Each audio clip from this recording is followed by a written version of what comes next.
un constat, et alors c'est vraiment contre-intuitif en pleine crise agricole autour de la dermatose nodulaire. D'après l'INSEE, les chiffres de la production agricole, eux, ils sont plutôt bons pour cette année 2025. Exactement, c'est très contre-intuitif, vous l'avez dit, mais la ferme France a connu une bonne année 2025. C'est l'INSEE qui commence à faire un premier bilan. Alors, la ferme France, elle produit quoi? Du blé, du vin, du maïs, fromage, fruits et légumes, œufs, lait, bœuf, volaille. Tout ça cumulé, production de 92 milliards d'euros, en hausse de 3,7%. Alors, on va passer en revue, mais tout va assez bien. Les céréales, regardez, 10 milliards d'euros de récolte, enfin de valeur. Les récoltes ont bondi de 16%, parce que cet été a été assez propice au rendement. Le début de l'été a été sec, etc. Alors, souvent, ce qui se passe quand la récolte est abondante, les prix baissent, ouais. moins 10%. Mais au final, vous voyez, la valeur totale, ce que vont récupérer les céréaliers, est en hausse de 4%. Le vin, autre spécialité française, 11 milliards. Là encore, la récolte a été très bonne. Alors après une très mauvaise année 2024. Mais une fois de plus, les prix sont en légère baisse. Mais au final, comme la récolte est plus abondante, les prix baissent un peu.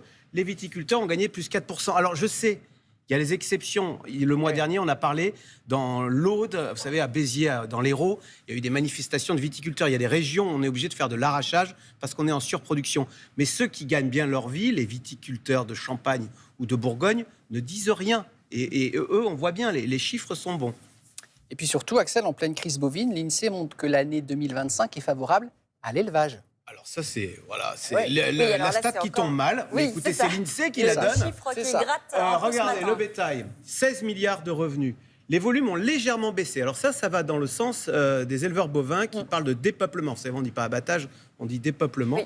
Mais les prix, d'ailleurs on le voit bien au supermarché, les prix de la viande, plus Ça augmente. 13%. Ah oui, bien sûr. Ce qui fait les prix plus 13, 13%. Ouais. Ce qui fait qu'au final, les éleveurs vont voir leur marge brute augmenter de 11%, d'où ce titre un peu presque à la limite de la provocation des Échos. Je vous le livre dans les Échos du jour. La production agricole française portée par les bons résultats de l'élevage bovin. Ça n'enlève rien justement au malheur des éleveurs. Évidemment. Ça masque aussi ces chiffres globaux, les individualités. Les disparités. Voilà. Exactement. Et justement, ils ne veulent pas perdre leur troupeau et ils en sont fort maris. Mais écoutez, ne boudons pas notre plaisir.